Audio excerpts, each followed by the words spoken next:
ಯತೀಂದ್ರ ನಮ್ಮಪ್ಪನೇ 5 ವರ್ಷ CM ಅಂತ ಹೇಳಿಕೆ ಕೊಟ್ಟುಬಿಟ್ರು. ಸೊ ಅದಾದ ನಂತರ DK ಶಿವಕುಮಾರ್ ಬಣ ಫುಲ್ ಅಲರ್ಟ್ ಆಗಿಬಿಟ್ಟಿದೆ. ಯತೀಂದ್ರ ಸಿದ್ದರಾಮಯ್ಯ ವಿರುದ್ಧ ಈಗ DK ಬಣ ಅಕ್ಷರಶಃ ಮುಗಿಬಿದ್ದಿರೋದು. ಯಾವುದೇ ಕ್ಷಣದಲ್ಲಿ ಬೇಕಾದರೂ DK ಮುಖ್ಯಮಂತ್ರಿ ಆಗ್ತಾರೆ. DK ಜೊತೆಗೆ 140 ಶಾಸಕರಿದ್ದಾರೆ ಅಂತ ಕದಲೂರು ಉದಯ್ ಹೇಳಿಕೆಯನ್ನ ಕೊಟ್ಟಿದ್ದಾರೆ.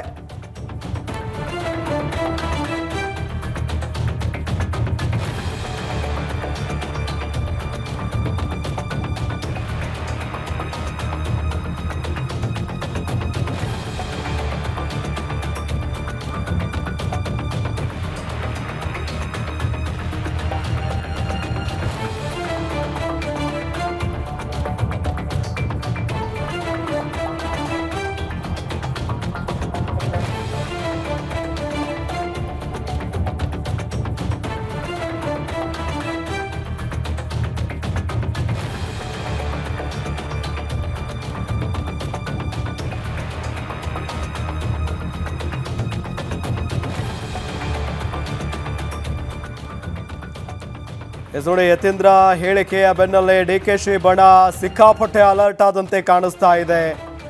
ಬಹಳ ಪ್ರಮುಖವಾಗಿ ಯತೀಂದ್ರ ಸಿದ್ದರಾಮಯ್ಯ ಅವರ ವಿರುದ್ಧವಾಗಿ DK ಬಣದ ನಾಯಕರು ಮುಗಿಬಿದ್ದು ಬಿಟ್ಟಿದ್ದಾರೆ. ಯಾವುದೇ ಕ್ಷಣದಲ್ಲಿ ಬೇಕಾದರೂ DK ಶಿವಕುಮಾರ್ ಮುಖ್ಯಮಂತ್ರಿ ಆಗ್ತಾರೆ. ನೋಡಿ, ಬಹಿರಂಗವಾದಂಥ ಹೇಳಿಕೆ ಇದು. DK ಜೊತೆಗೆ 140 ಜನ ಶಾಸಕರಿದ್ದಾರೆ ಅಂತ ಕದಲೂರು ಉದಯ್ ಹೇಳಿಕೆಯನ್ನ ಕೊಟ್ಟಿದ್ದಾರೆ. ದೊಡ್ಡವರಿಗೊಂದು ಚಿಕ್ಕವರಿಗೊಂದು ನ್ಯಾಯ ಆಗುತ್ತೆ ಇಲ್ಲಿ. ಇಂಟ್ರೆಸ್ಟಿಂಗ್ ಬೆಳವಣಿಗೆ ಇದು. ಯತೀಂದ್ರಗೆ ಮಿನಿಮಮ್ ಕಾಮನ್ ಸೆನ್ಸ್ ಇಲ್ಲ ಅಂತ ಹೇಳಿಕೆಯನ್ನ ಕೊಟ್ಟಿದ್ದಾರೆ ಬಾಲಕೃಷ್ಣ. DKಶಿಗೆ ಕಷ್ಟದ ಫಲ ಸಿಕ್ಕೇ ಸಿಗುತ್ತೆ, ನೋಡ್ತಾ ಇರಬೇಕಾದ್ರೆ ಅನ್ನೋ ನಿಟ್ಟಿನಲ್ಲಿ ಹೇಳಿಕೆಯನ್ನ ಕೊಟ್ಟಿದ್ದಾರೆ. ಇಕ್ಬಾಲ್ ಹುಸೇನ್ ಅವರು ಡಿನ್ನರ್ ಮೀಟಿಂಗ್ ಮೂಲಕ DKಗೆ ಬಲ ತುಂಬಿದ್ದಾರೆ. DK ಬಣದ ಶಾಸಕರು ಬಹಳ ಪ್ರಮುಖವಾಗಿ ಯಾರು ಇಕ್ಬಾಲ್ ಹುಸೇನ್ ಅವರ ಹೇಳಿಕೆಯನ್ನು ನಾವು ಗಮನಿಸಬೇಕು. DK ಶಿವಕುಮಾರ್ ಕಷ್ಟಪಟ್ಟಿದ್ದಕ್ಕೆ ಫಲ ಸಿಕ್ಕೇ ಸಿಗುತ್ತೆ, ಆದಷ್ಟು ಬೇಗ ಆಗುತ್ತೆ, CM ಆಗ್ತಾರೆ. ಅಧಿವೇಶನ ಮುಗಿದ ಬಳಿಕ ಆದಷ್ಟು ಬೇಗ CM ಆಗೇ ಆಗ್ತಾರೆ ಅನ್ನೋ ನಿಟ್ಟಿನಲ್ಲಿ ಹೇಳಿಕೆಯನ್ನು ಕೊಟ್ಟಿದ್ದಾರೆ.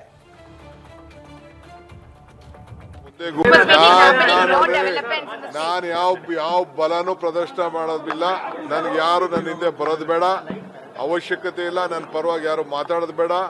140 ಜನನು ನಾವೆಲ್ಲ ಒಂದು, ನಾನು CM ಎಲ್ಲ ನಮ್ದು ಒಂದೇ ಗುಂಪು.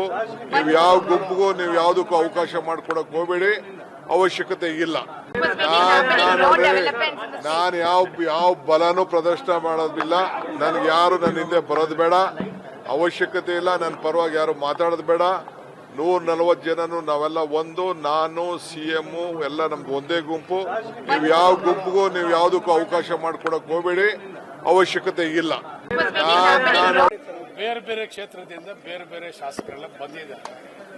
ನಾವು ಜೊತೆಯಲ್ಲಿ ಸೇರೋದು ಬಹಳ ಅಪರೂಪ ಅಲ್ವಾ. ತುಂಬಾ ಖುಷಿ ಆಗ್ತಾ ಇದೆ. ಯಾಕೆಂದ್ರೆ ಇವತ್ತು ಎಷ್ಟೋ ಜನ ಮಹಿಳೆಯರು ಹೇಳ್ತಾ ಇದ್ರು, ನನಗೆ PCOD ಪ್ರಾಬ್ಲಮ್ ಇತ್ತು ಸರ್, ಥೈರಾಯ್ಡ್ ಪ್ರಾಬ್ಲಮ್ ಇತ್ತು ಸರ್, ಆರಾಮಾಗಿ ನಾನು ಸಣ್ಣ ಆದೆ ಸರ್, ತುಂಬಾ ಥ್ಯಾಂಕ್ ಯು ಅಂತ ಎಷ್ಟೋ ಜನ ಹೇಳ್ತಾ ಇದ್ರು. ನಿಮಗೆ PCOD ಪ್ರಾಬ್ಲಮ್ ಇರಲಿ, ಥೈರಾಯ್ಡ್ ಪ್ರಾಬ್ಲಮ್ ಇರಲಿ, 100% ನೀವು ಸಣ್ಣ ಆಗಬೇಕು, ಆರೋಗ್ಯದಲ್ಲೂ ಸಮೇತ ತುಂಬ ಚೇತರಿಕೆ ಆಗಬೇಕು ಅಂದರೆ ಪ್ರತಿದಿನ ನಮ್ಮ ಜೀನಿ ಸ್ಲಿಮ್ನ ಯೂಸ್ ಮಾಡಿ. ಯಾಕೆಂದರೆ ಜೀನಿ ಸ್ಲಿಮ್ಮು ಒಂದು ಉತ್ತಮ ಆಹಾರ. 224 ಜನ MLAಗಳು ಬರ್ತಾರೆ. ಊಟಕ್ಕೆ ಯಾರು ಬರಲ್ಲ. ಇದ್ರಲ್ಲಿ ಊಟಕ್ಕೆ ಕಾಂಗ್ರೆಸ್, JDS, BJP ಅಂತ ಹೇಳಿದೆ. ಒಂದು ವಿಶ್ವಾಸ, ಒಂದು ಪ್ರೀತಿ, ಒಂದು ಇದ್ರಲ್ಲಿ ಬಾಂಧವ್ಯದಲ್ಲಿ ಅವ್ರಿಗೆ ಊಟಕ್ಕೆ ಕರೆದಿದ್ದಾರೆ. ಜೊತೆ ಸೇರ್ಕೊಂಡು ಊಟ ಮಾಡಿದ್ದು ಇದ್ರಲ್ಲಿ ಶಕ್ತಿ ಪ್ರದರ್ಶನ. ಯಾತ್ರೆ ರಾಜಕಾರಣದಲ್ಲಿ ಅವ್ರ ಹೇಳಿಕೆ, ಅವ್ರ ಸ್ವಭಾವವಾಗಿ ಹೇಳ್ತಾರೆ. ನಾನು ಹೇಳ್ತಾ ಇದ್ದೀನಿ, ಶಿವಕುಮಾರ್ ಅವರು ಒಂದು ಅವಕಾಶ ಇದೆ. ಶಿವಕುಮಾರ್ ಅವರು ಮುಖ್ಯಮಂತ್ರಿ ಆಗ್ತಾರೆ. ಈಗ ಆಗ್ತಾರೆ. ಈಗ ಶಿವಕುಮಾರ್ ಒಂದು ಅವಕಾಶ ಇದೆ. ಶಿವಕುಮಾರ್ ಶ್ರಮಕ್ಕೆ, ಹೋರಾಟಕ್ಕೆ, ಪಕ್ಷ ಸಂಘಟನೆಗೆ ಒಂದು ಫಲ ಸಿಗುತ್ತೆ ಅಂತ ನಾವೆಲ್ಲರೂ ಕೂಡ ಒಂದು ವಿಶ್ವಾಸವನ್ನು ನಾವೆಲ್ಲರೂ ಕೂಡ ಹೈಕಮಾಂಡ್ ಎಲ್ಲ ಹೇಳಿದ್ದೀವಿ. ಹೈಕಮಾಂಡ್ ತೀರ್ಮಾನ ತಗೊಳ್ತಾರೆ. ಬೇರೆ ಬೇರೆ ಕ್ಷೇತ್ರದಿಂದ ಬೇರೆ ಬೇರೆ ಶಾಸಕರೆಲ್ಲ ಬಂದಿದ್ದಾರೆ. 140 ಜನ ಇದೀವಿ, 62 ಜನ ಅಂತ ಯಾಕೆ ಹೇಳ್ತೀರಿ ನೀವು? 140 ಜನಕ್ಕೂ B ಫಾರ್ಮ್ ಶೇರ್ ಮಾಡೋದು DK ಶಿವಕುಮಾರ್ ಅವರೇ. ಹಾಗಾಗಿ ಇಲ್ಲೇನು ಪ್ರತ್ಯೇಕ ತಂಡ ಅಂತ ಏನಿಲ್ಲ. ಸಿದ್ದರಾಮಯ್ಯನವರು CM ಆಗಿ ಇದ್ರಲ್ಲ, ಅದ್ರ ಬಗ್ಗೆ ಅಬ್ಜೆಕ್ಷನ್ ಯಾರ್ದಿದೆ? ನಾವ್ ಹೇಳ್ತಾ ಇಲ್ಲ, ಅವಕಾಶ ಬೇಕು. ನಾವು ಸಿದ್ದರಾಮಯ್ಯನವ್ರು ಬೇಡ, ಇಳಿದು ಬಿಡಿ ಅಂತ ನಾವು ಕೇಳ್ತಾ ಇಲ್ಲವಲ್ಲ. DK ಶಿವಕುಮಾರ್ ಅವರು ಮುಖ್ಯಮಂತ್ರಿ ಆಗ್ಬೇಕು, ಅವ್ರ ಶ್ರಮಕ್ಕೆ ಅದು ಆಗ್ಬೇಕು. ಎನಿ ಟೈಮ್ ಆಗ್ಬೋದು. 140 ಡಿ ಕೆ ಶಿವಕುಮಾರ್ ಸಾಹೇಬ್ರೇನು ಡಿನ್ನರ್ ಅರೇಂಜ್ ಮಾಡಿರಲಿಲ್ಲ. ಯಾರೋ ಬೆಳಗಾಂ ಸ್ನೇಹಿತರು ಡಿನ್ನರ್ ಅರೇಂಜ್ ಮಾಡಿದ್ರು, ಎಲ್ಲರನ್ನ ಕರೆದಿದ್ರು, ನಾವು ಹೋಗಿದ್ದು, ಎಲ್ಲರೂ ಬಂದಿದ್ರು. ನೋಡಪ್ಪ ತಳಪ್ಪ, ನಾನು ಒಂದು ಮಾತನ್ನ ಹೇಳಿದ್ದೀನಿ. ಈ ಪಕ್ಷ ಅಧಿಕಾರಕ್ಕೆ ಬಂದಂಥ ಸಮಯದಲ್ಲಿ ಬರಬೇಕಾದ್ರೆ ಸನ್ಮಾನ್ಯ ಸಿದ್ದರಾಮಯ್ಯ ಸಾಹೇಬ್ರ ಜೊತೆಲಿ ಹೆಜ್ಜೆಗೆ ಹೆಜ್ಜೆ ಇಟ್ಟು ಡಿ ಕೆ ಶಿವಕುಮಾರ್ ಅವರು ಕೆಲಸ ಮಾಡಿದ್ದಾರೆ. ಅವ್ರು ಕೇಳಬಾರ್ದು ಅಂತ ಯಾರ ಇದೂ ಇಲ್ಲ, ಏನಿಲ್ಲ. ಪಕ್ಷದ ಹೈಕಮಾಂಡ್ ಇದೆ, ಪಕ್ಷದ ಹೈಕಮಾಂಡ್ ಏನು ತೀರ್ಮಾನ ಮಾಡ್ತಾರೆ ಅದಕ್ಕೆ ಎಲ್ಲರೂ ಬದ್ಧವಾಗಿರ್ತಾರೆ ಅಂತ ಹೇಳಿದ್ದಾರೆ. ಎಲ್ಲರೂ ಬದ್ಧವಾಗಿರ್ತಾರೆ. ಊಟ ಸೇರೋದು ತಪ್ಪು. ಊಟಕ್ಕೆ ಸೇರೋದು ಏನು ಕೆಲಸನೇ ಇಲ್ವಾ? ನಂಬರು ಇಲ್ಲಪ್ಪ, ಗೇಮು ಇಲ್ಲ, ಏನಿಲ್ಲ ಕಣೆ. ಅವರು ಮುಖ್ಯಮಂತ್ರಿಗಳ ಸುಪುತ್ರ. ನಮಗಿಂತ ನಿಮಗಿಂತ ಜವಾಬ್ದಾರಿ ಇರ್ತದೆ.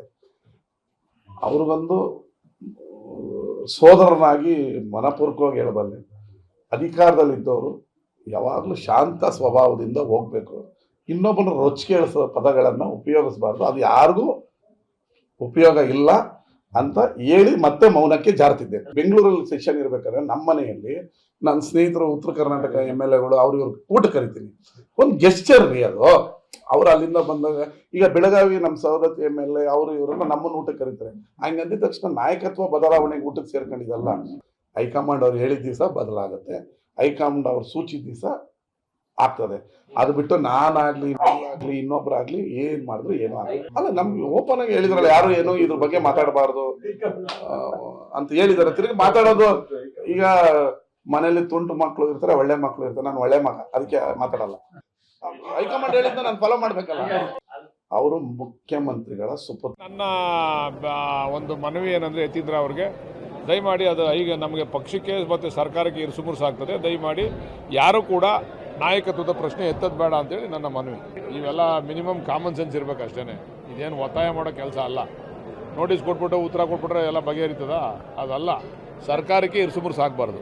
ಒಬ್ಬೊಬ್ರಿಗೂ ಒಂದೊಂದ್ಸರಿ ಹಿಂಗೆ ಇರ್ತದೆ. ದೊಡ್ಡವ್ರಿಗೂ ನ್ಯಾಯ, ಸಣ್ಣವ್ರಿಗೂ ನ್ಯಾಯ ಇರ್ತದೆ. ಏನು ಮಾಡೋಕ್ಕಾಗಲ್ಲ. ನನ್ನ ಒಂದು ಮನವಿ ಏನಂದರೆ, ಯತೀಂದ್ರ ಅವ್ರಿಗೆ ದಯಮಾಡಿ ಅದು ಈಗ ನಮಗೆ ಪಕ್ಷಕ್ಕೆ ಮತ್ತು ಸರ್ಕಾರಕ್ಕೆ ಇರುಸುಮುರುಸಾಗ್ತದೆ. ದಯಮಾಡಿ ನಾನು ನಿನ್ನೆ ಸಭೆ ಅಲ್ಲ ರೀ, ಊಟ. ಅದು ಸಭೆ ಹೆಂಗಾಗ್ತದೆ? ಸಭೆ ಆದರೆ ವೇದಿಕೆ ಹಾಕಿಸಿ ಸಂಬಂಧಪಟ್ಟಂಗೆ ಎಲ್ಲ ಪಕ್ಷದ ಮುಖಂಡರು, ಕಾರ್ಯಕರ್ತರು, ಮುಖ್ಯಮಂತ್ರಿ, ಉಪಮುಖ್ಯಮಂತ್ರಿ, ಸಚಿವ ಸಂಪುಟ ಮಾಡಿದ್ರೆ ಸಭೆ. ಇದು ಊಟ ಅಷ್ಟೇ. ಊಟಕ್ಕೆ ಯಾಕೆ ನೀವು ಯಾವುದು ರಾಜಕೀಯ ಇಲ್ಲ. ರಾಜಕೀಯ ಮಾಡೋದ್ರೆ ಸಪ್ರೇಟ್ ಮಾಡ್ತೀವಿ. ಅದನ್ನೇ ನೀವು ಮುಚ್ಚಿಟ್ಟು ಮಾಡೋಕ್ಕಾಗುತ್ತಾ? ನೇರವಾಗಿ ಮಾಡ್ತೀವಿ. ಮಾಡೋದು ರಾಜಕೀಯ ಮಾಡೋಕ್ಕೆ ಅಂತ ಬಂದಮೇಲೆ ರಾಜಕೀಯ ಮಾಡೋದಂಗೆ ಇರ್ತೀವ? ನಾನು ಈ ಹಿಂದೆ ಒಂದು ಹೇಳಿಕೆ ಕೊಟ್ಟಿದ್ದೆ, ರಕ್ತದಲ್ಲಿ ಬರ್ಕೊಡ್ತೀನಿ ಡಿಸೆಂಬರ್ ಅಂತೇಳಿ. ಆ ಅವಧಿ ಮುಗಿಲಿ.